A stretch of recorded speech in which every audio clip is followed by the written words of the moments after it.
The Egyptian History Podcast, Episode 11. It's off to Punt we go. Welcome back. Last episode, we ended the Fourth Dynasty and began our transition into the Fifth.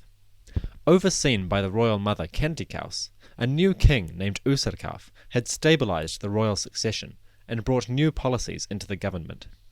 The establishment of a temple devoted exclusively to Re at Abu Sir, northwest of the capital city of Memphis, heralded a new theological paradigm.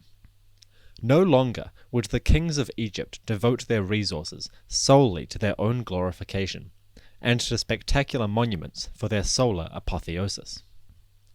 Temples to the great god Re would now complement the pyramids, and ensure that the solar deity was given the veneration which he deserved. Of course, the king still retained pretty strong control over the Sun Temple. The priests and attendants were probably still appointed by him personally, and the material goods that the temple required, such as linen, bread, beer, and meat for offerings, came from the royal palace. They were harvested at the extensive royal domains throughout Egypt, then brought to the main administration buildings in Memphis, and finally redistributed to both the Sun Temple and the temples attached to the pyramid itself. As long as this system functioned smoothly, the temple operated pretty comfortably, while still being within the control of the king. If he wanted, he could cut off the supplies at any time, but of course he would never want to do that. Risking the sun god's displeasure just to spite a few priests? Unthinkable. Of course, I'm describing it colourfully when I say that there even was a possibility of spiteful relations between the king and the priesthood. After all, with 4,000 years of history behind us, it is well ingrained in anyone with a smattering of historical knowledge that clergy and monarchy can often be at loggerheads. Whether this happened in the Fifth Dynasty is total speculation, and probably says more about the historian proposing it than it does about historical reality itself. The truth is, the priesthood was a very, very small group in this period. In fact, it was so small that some scholars, such as Hans Gerdeker, suggest that it did not even exist as a full-time profession until quite late in the Fifth Dynasty. To some extent, this is certainly true, in that the priests, whose names and titles have survived, often fill a variety of functions, of which priest is just one. They fulfilled roles in other areas of the administration, and if these jobs are real tasks rather than just honorary titles, then it would appear that the average priest only served in the temple occasionally. A commonly touted figure is approximately 1 month out of every year. The priests of the temple were organized into small work gangs, which we now call philes, spelled P-H-Y-L-E. It is a Greek term, as so many of our Egyptological words are, and in the Greek context, it tends to mean tribe, or clan, or community connections in general. The idea seems to be that it refers to the sort of ancestral connections and groupings which informed the developing communities of the Hellenic peoples. But how applicable is that to the Egyptian context? In Egyptian, a phile is called a zar, pluralized as zau. A professor in New York University, Anne Macy Roth, proposes that the Egyptian zau are a relic of the pre-dynastic era. Formed around tribal totems which give them their identity, the zau could be understood as an administrative revival of these more primeval concepts. The modern equivalent might be a government establishing a bureaucratic department named after a Native American tribe, or a church creating new ministers, each collected in a group named after one of the 12 apostles.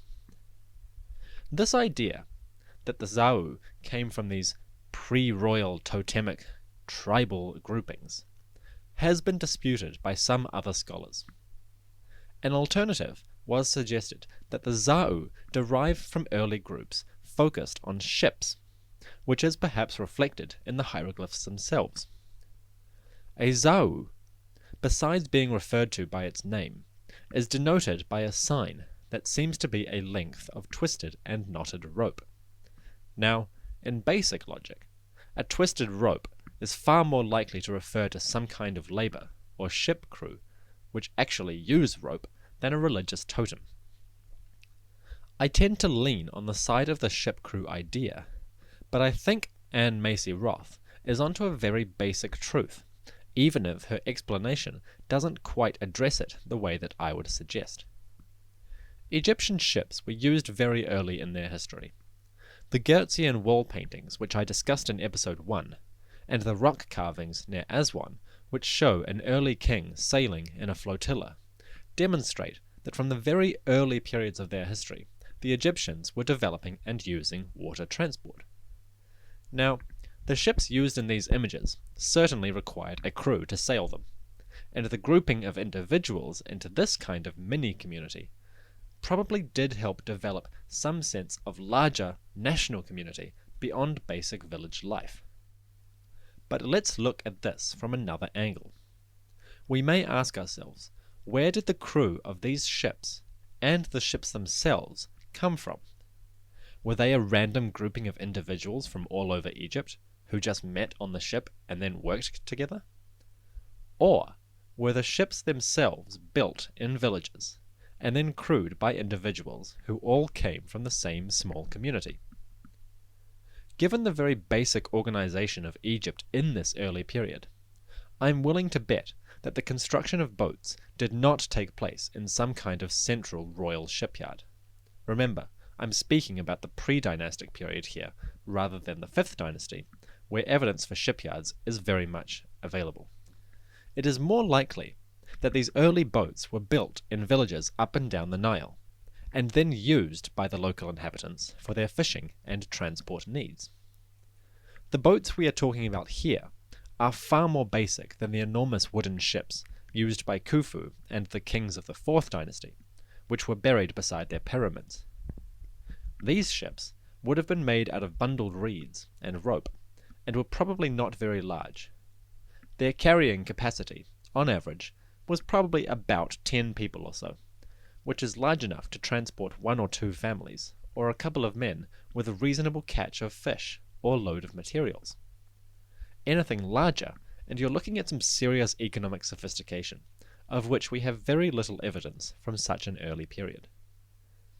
So if the ships were locally made, it is reasonable to suggest that they were locally crewed. In other words, the village may have sent 10 young men or boys to crew these boats when the king needed them. In this sense, we have the very early, nascent form of the za'u, or files. But villages and communities don't evolve out of nothing. They tend to congregate around certain central pillars, such as the family, a shared environment, defensive needs, and, of course, spiritual centers. In the early tribal days, it is not unreasonable to expect that early Egyptian communities came together around a combination of these factors, and that the lingering influence of such organization filtered through into the way that they organized their communal ships and crews. In this sense, I think what we have is a synthesis of Anne Macy Roth's tribal ideas with the ship crew paradigm proposed by other scholars. As is the case in history, the middle road between two theories is the most easy to accept, so it's the one I take here. But do recognize that this is just one idea amongst at least 3. So, Fifth Dynasty priestly groups, the Za'u, were a descendant of pre-dynastic ship crews, which were themselves the result of communal efforts and cohesion in the tribal period. In this respect, the idea of the Za'u, or file, as the end result of early tribal communities has a lot of merit. It just needed to be clarified and twisted slightly to conform to the evidence that has survived. So this is how the Sun Temple and the mortuary temples attached to the pyramid were staffed. The priests, referred to by several different titles, whose actual functions we are still unclear about. They were grouped into their Za'u, or files. The archives record the existence of 5 total Za'u in the period, Each of these was subdivided into 2 divisions, one of which would serve in the temple each month before being relieved by the next division. In this manner, 10 months of the year were divided between 5 Zau files. I imagine the overlap simply worked itself out. The Zau were not the only ones working in the temple. Scribes and porters did some of the more fundamental work that the temple needed in order to operate smoothly. Scribes would record deliveries and supplies as they came in, and the porters were responsible for taking these to the relevant storerooms of the complex. The priests themselves were responsible primarily for making the offerings to the cult image. In the case of the Sun Temple, the complex was dominated by a single enormous obelisk in the center of a courtyard. In front of this, we can maybe expect that a statue of the sun god or the king was put in place. In the courtyard, the offerings were anointed and purified with libations, which ran off into small gutters that were located in the floor. Purification was a fundamental component of Egyptian offerings. The notion of cleansing or anointing an offering or individual made them worthy of presentation before the gods, who were, of course, perpetually immaculate. A special priest, called a Wab priest, was responsible for the purification of offerings and the anointing of the cult statue. Beyond the Wab priest, the Chem-Netcher made the offerings, and was involved daily in the administration of the temple. Chem-Netcher, meaning servant of the god, was the most common title of a priest during the Fifth Dynasty, and it also seems to have been the title most commonly used by elites and nobles who would have only served in the temple on an occasional part-time basis. Complementing the Chem-Netcher were the Kentiyu She, who seem to have been a jack-of-all-trades position, doing everything from porting, accounting, to guarding and offering. Their exact role is a matter of ongoing study, and the surviving references do not offer us much in the way of understanding when it comes to their status and purpose. This organization was the way that the Sun Temple of Neken-Re, established by Userkaf, operated. When that king died around his 7th regnal year, the throne was passed to his young son Sahure. Sahure was conceived by Userkaf and his great royal wife, Nefer-Hetepes. His name translates to the one who is beside Re. Like Khafre, Jedefre, and Menkaure, Sahure continued the tradition of increasing association between the king and the sun god. His name presents him as one at the side of Re, giving him status akin to an equal or a near-equal supporter. The vast majority of evidence for Sahure and his reign comes from his pyramid in the region just north of Saqqara called Abu Sir. For the next few episodes, Abu Sir will be the primary center of royal tomb building, eventually manifesting itself as a complete, fully fledged necropolis to go with Giza, which is just to the north, and Saqqara just to the south. Sahure's pyramid was the first major construction in this region, except for the Sun Temple of Userkaf, which is very slightly north of the necropolis itself. The pyramid, named Ka-Ba Sahure, or Sahure's Ba shines, the Ba being the soul, was 47 meters high and encased in fine white limestone, some of which remains in situ along the Causeway, which continues to be the focus of intense excavation by Egyptian teams and archaeologists from the Czech Republic. By the standards of the Fourth Dynasty, Sahure's pyramid is small. Indeed, none of the Fifth Dynasty monuments will come close to matching the sheer size of the Giza pyramids, but what they lack in size, they make up for in complexity and the scope of their functions. The Sun Temples complemented the pyramid and expanded the range of the religious functions being undertaken in the necropolis. While within the pyramid structures themselves, the offering places reached new heights of sophistication. This is encapsulated most eloquently in the beautiful and extensive imagery of Sahure's pyramid causeway. As you know, the causeway was an enclosed walkway extending from the valley temple, adjacent to the Nile, a lake or a canal, and reaching up to the mortuary temple, which sat against the base of the pyramid. Causeways in the Fourth Dynasty had been beautifully decorated, and showed the king receiving offerings from his agricultural estates, and making venerations to the various deities they favoured. Sahure took this program a step into the real world, and began to portray the ruler's lifetime achievements. Among the various elements we will see in Sahure's causeway were the construction of an immense royal fleet, the dispatch of an expedition to Punt, military exercises and training regimes for soldiers, hunting and fishing scenes, and the royal family sitting at ease, surveying the many wondrous elements of their kingdom. Scenes of Sahure and his royal fleet are immense. They're gorgeously carved and intricate. Unfortunately, the images I am working from come from an academic publication, and are both under copyright and printed in a very large format that is difficult to scan. The Encyclopaedia Britannica has a small example of the ships in question, which I've linked to on my website. But this doesn't quite do the scene justice. I only hope my vocabulary is extensive enough to conjure the scene for you. At least 9 large sailboats are depicted in this scene, which covered a good 7 large limestone blocks.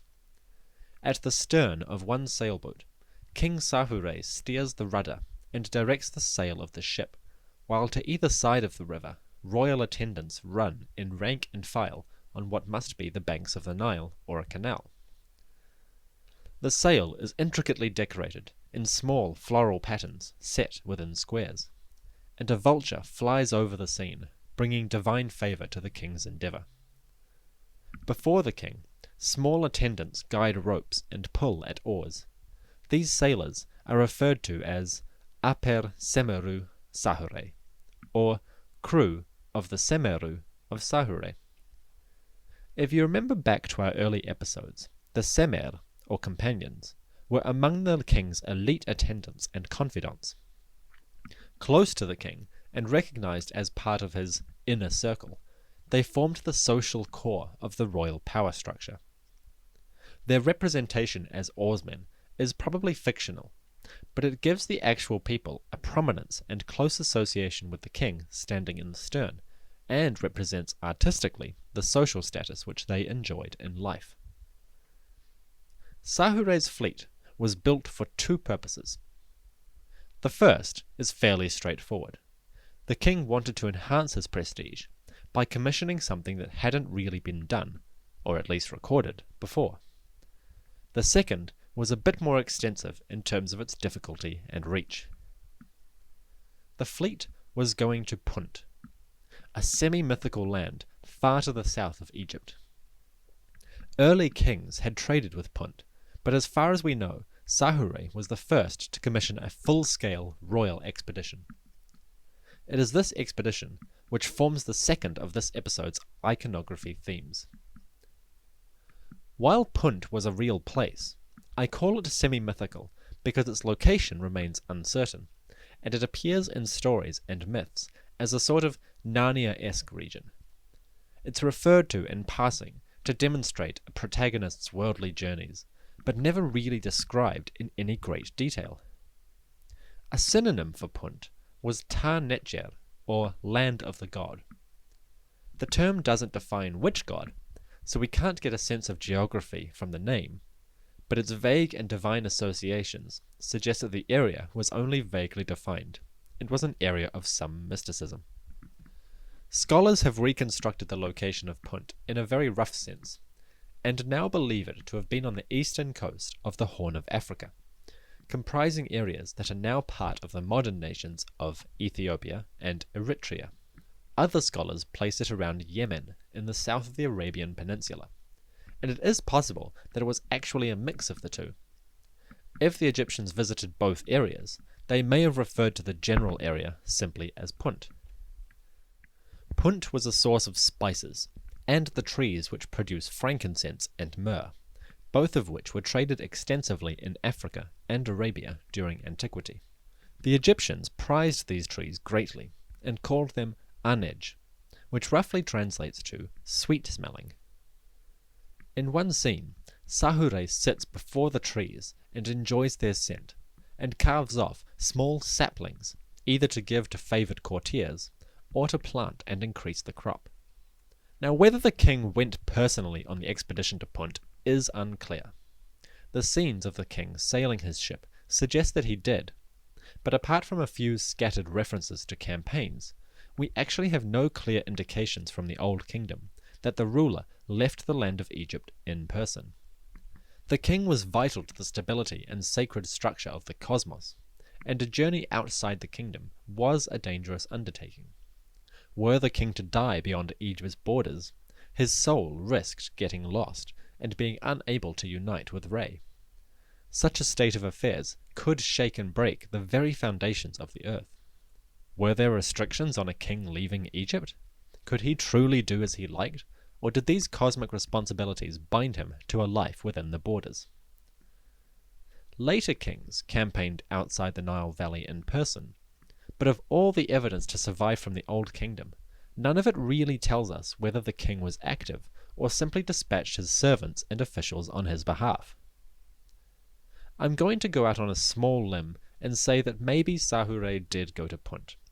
The images of him steering the ship, and his apparent celebration at the end of this expedition, suggest, at least tentatively, that he made the journey in person. I have no real proof of this, just a vague feeling, and I'm quite happy to say that this is by no means an open and shut case. It helps with the narrative a bit, though, so let's just go with that.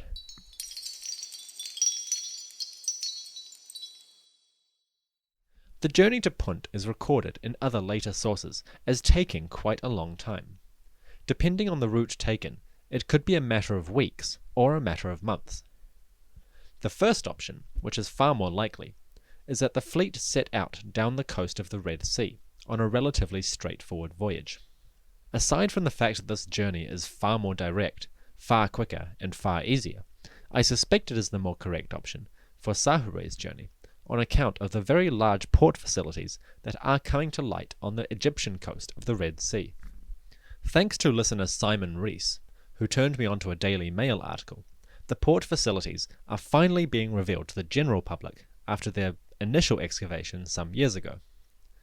They are being uncovered by the French Archaeological Institute, commonly referred to as the IFAO, or Institut Français d'Archéologie Orientale, and comprise a port facility that seems to have been operational on this coast from the reign of Khufu at least.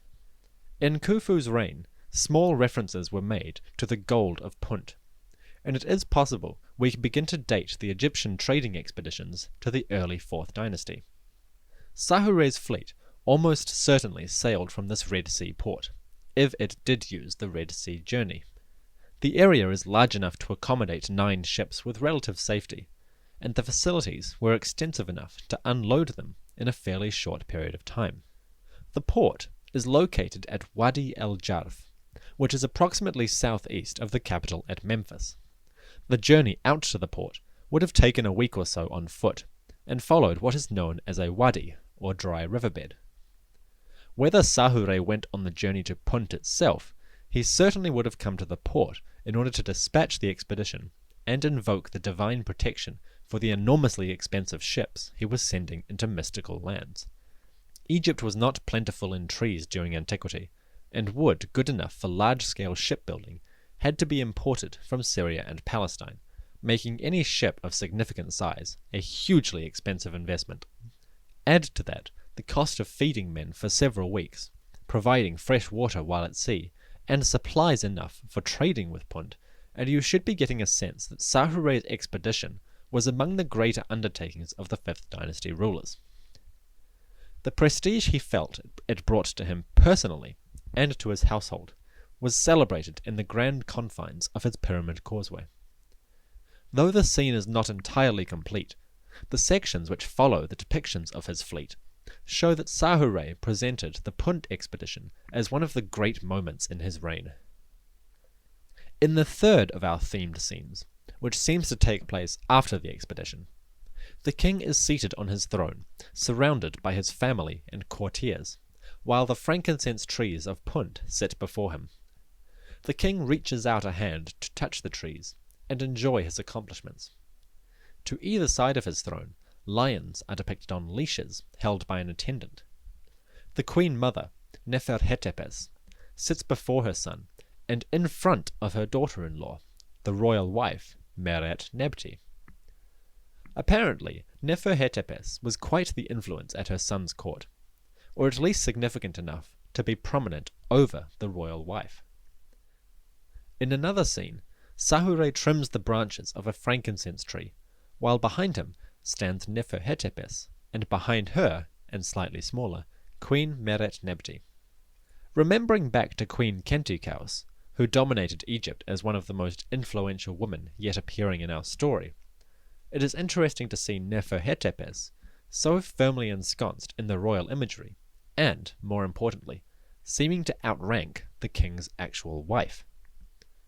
The status of mothers in Egypt is not yet fully understood, as usual. But in the royal family during the early Fifth Dynasty, the mother of the king was without doubt the most important female in the kingdom. Her role as the one who birthed and raised the future Horus, Sahure, made her semi-divine in her own right, and like the royal wife, she could make a claim to the identity of Hathor. Hathor's identity was extremely fluid, depending on circumstances, and her relationships with the gods around her, Re, Horus, etc., changed as needed. Neferhetepes would have filled the role of Hathor in her guise as caregiver and protectoress of Sahure, while Meret-Nebti filled the role as divine counterpart and wife. Meret-Nebti, though apparently subordinate to her mother-in-law, remained close to the king and was greatly favoured.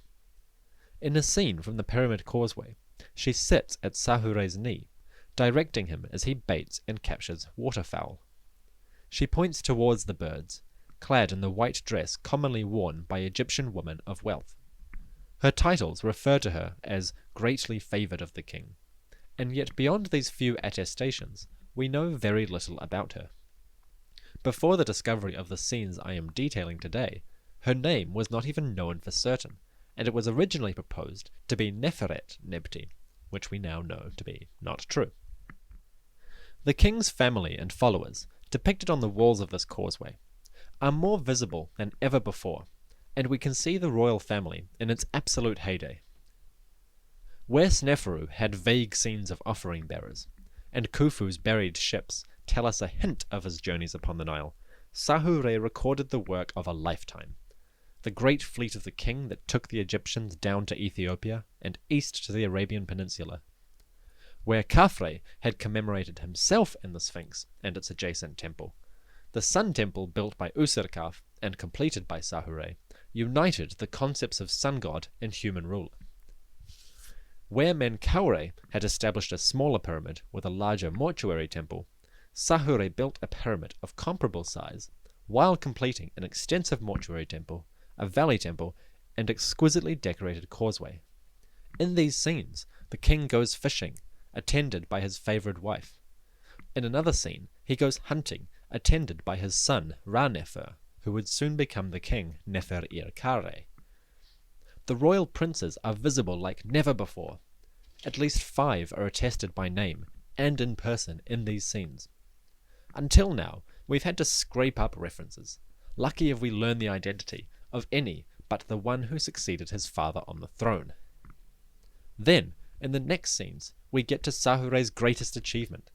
After many months, perhaps years of preparation, the king steps onto his royal flagship and dispatches a royal expedition, perhaps the first of its kind, to the land of Punt. Returning with all good things, including sweet-smelling frankincense and myrrh trees, the king presents them to the court, while the queen mother looks on. In architecture and art, Sahure established himself as a new peak in royal splendour. His expedition to Punt, and a campaign to Libya, which is referenced briefly, set him up as a strong start to this new dynasty. The royal tomb was sophisticated in layout, exquisite in its artistic grace and richly varied in the subject matter of its scenes. The family itself was strong, numerous, wealthy, and supremely powerful within the state. Having completed and perpetuated his father's sun temple, while in the process adding his own name to it, Sahure continued the unification of solar deity and mortal king, bringing the theological aura of his majesty to a new peak. By this, the Fifth Dynasty has started strongly, and it will continue to be strong for many years in several episodes. Next time, we will follow the career of a young prince, Ra-Nefer, who would become the king Nefer-ir-Kare-Kakai. Under his rule, Egypt will remain prosperous and wealthy, but the truly interesting material comes from his pyramid complex. A discovery of papyrus archives reveals to us the inner workings of the Egyptian temples, shedding light on the economic structures of the state and the interplay between a royal administrative system and a theological organization. The sun temples of Abu Sir and the royal ideology, while linked, are divergent in their goals. And as we will see, this has many implications both for how we understand Egyptian kingship and how we understand the role of divinities in a society as fanatical about worship as the Egyptian culture was.